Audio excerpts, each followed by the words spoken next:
Hey guys, welcome back to Read Instead. I'm Jake. Glad to have you here today. I just finished the novel Run Rabbit by John Updike. Certainly a new sort of reading experience for me. I have a lot of thoughts about it. I'd love to share them with you guys. So stick around. We'll talk about John Updike.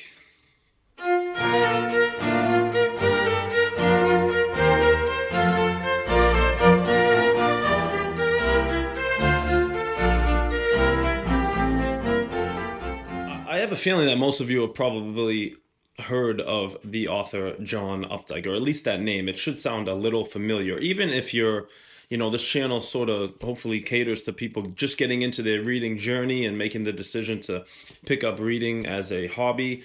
I can tell you before I did that for myself, after I started my reading journey a few years ago, before I started my reading journey a few years ago, I knew of the name John Updike. Did I know anything about him or anything like that? Could I name any of his novels? No, but I certainly knew the name John Updike.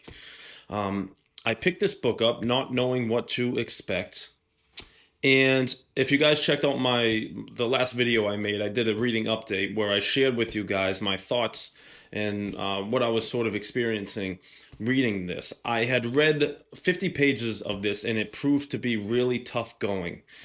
And that is because of John Updike's style, his writing style. It's not something that I had ever really experienced before, and it just proved to be difficult for me to read, really. That's the best way I can describe it. And there was sort of, I don't want to say a lack of plot, but there just wasn't enough plot that I was used to that would sort of continue to draw me into the story. So instead of closing the book and not finishing it, I decided to get it on Audible and listen to it as I read, and that proved to be a good idea because it made my experience with this much more pleasant. And I can tell you that as time went on, as I continued to get through the novel, I appreciated Updike's style and really his skill more and more. But let me just share with you guys a little bit about what this book is actually about. Okay, so like as I mentioned, there isn't a ton of plot to this book. This book it's sort of a character study, but it's really not.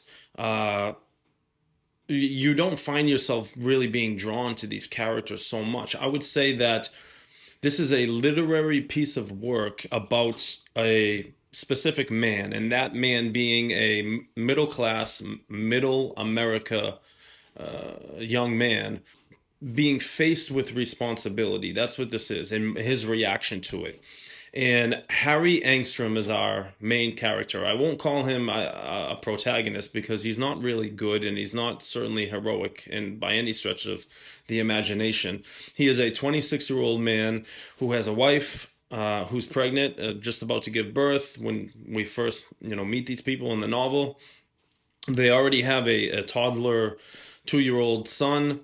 He basically just begins to have a series of runaways from his responsibility. That's really this entire novel. That's why I guess it didn't. It's funny. It didn't click in my head till the very end of the novel why it's titled "Run Rabbit," because he just continues to run away from his responsibility. That's where you get the title from. At first, he sort of inwardly expresses how he's lost attraction to his wife. She's big and pregnant with a baby about to give birth, and he just seems like he's not physically attracted to her. She's become lazy. I mean, I'm sure.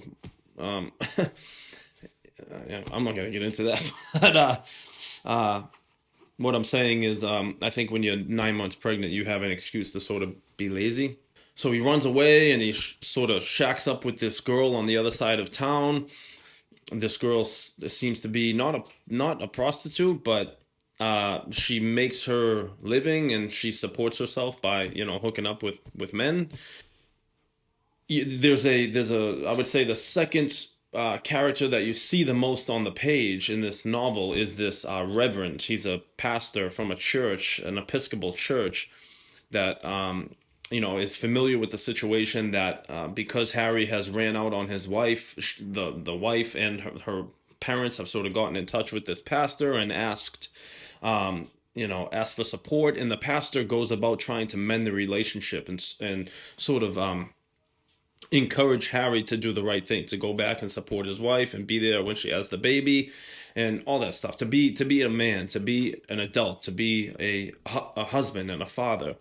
Harry is just proves to be he's very immature. He's immature and selfish, and he sort of just thinks about, I mean, really, he just thinks about himself. The tone of this entire book is pretty sad because of how selfish he is. And I don't want to give there are some things that end up happening because of the selfishness of Harry that are very, very tragic. This book, especially like right in the last the last fifth of this book, I would say a tragedy happens, a real tragedy happens, and I would sort of put forth that it was Harry's fault in some ways, because he just wasn't fulfilling his responsibility as a husband and a father. That is really what this entire book is about. It's about Harry again. Not he's running away. He's continuing to run away from his responsibilities. He's a very irresponsible man. He hasn't grown up into the person he needs to be for the circumstances that he's in life. And it's interesting, sort of like the dichotomy that I drew, because again, this comes from 1960, and he's 26 years old. And I guess it was just different back then because 26-year-olds today are just it's interesting when you just think about the differences in when we sort of expect people to grow up in society today. It's I remember, I'm pretty sure that in this state, in Massachusetts, you can be on your parents' health insurance until you're 26 years old. Why it's that number 26, I don't know. But it's just interesting to see the different expectations that we had for people in society over the course of 80 years or so, 60 years. Yeah, I thought that was interesting. Okay, I need to talk to you guys about John Updike's writing style. This is the most piece of literature book that I've ever read. No question about it, hands down, not even close. And when I say piece of literature, meaning the sheer skill in which John Updike writes with is pretty profound. It's extraordinary.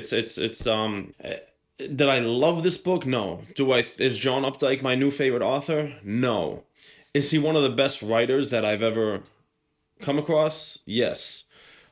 He is everything. The analogies that he uses. There must be, I don't know. There are thousands of analogies in this book. Everything is sort of tied to descriptive, descriptive metaphorical speaking and analogy. I mean, everything.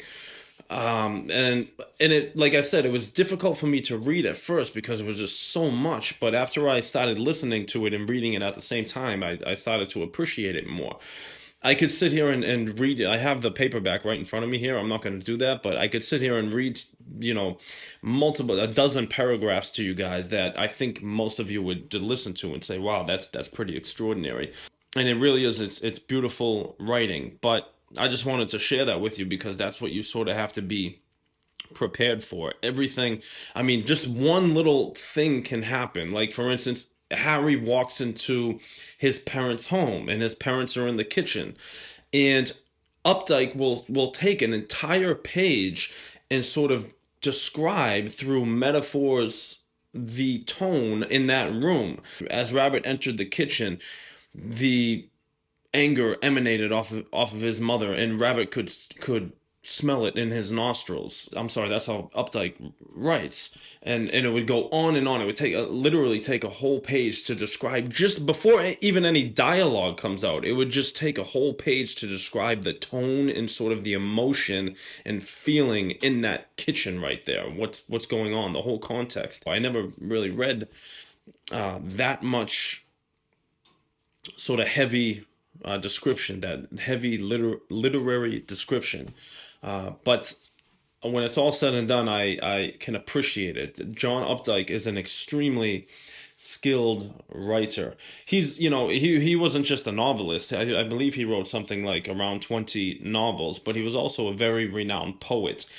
And in some ways, this entire novel, although it's about a man, a 26-year-old man, again, running away from his responsibilities, and there's relationships trying to be mended, and there's tragedies happen and stuff like this. This entire novel is almost like written in poetry form, if you will. So again, this is the first of a series of 4 novels that were written between 1960 and 1980, and it's all about this man, Harry Angstrom's life. And the second book is called Rabbit Redo.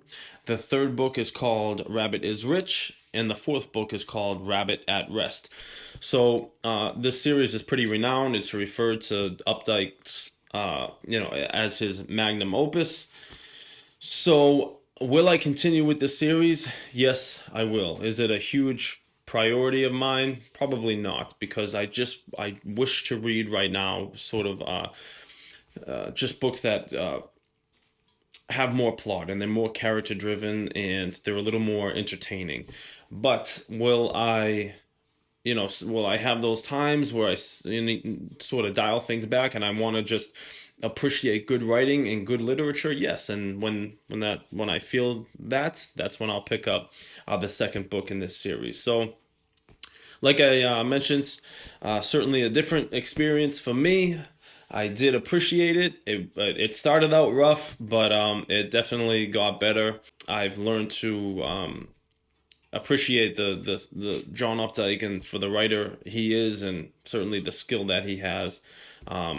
Extreme. It's just that's the best way I can describe John Updike, is immensely skillful as a writer.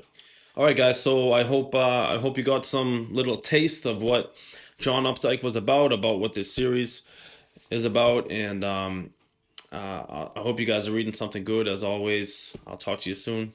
Take care.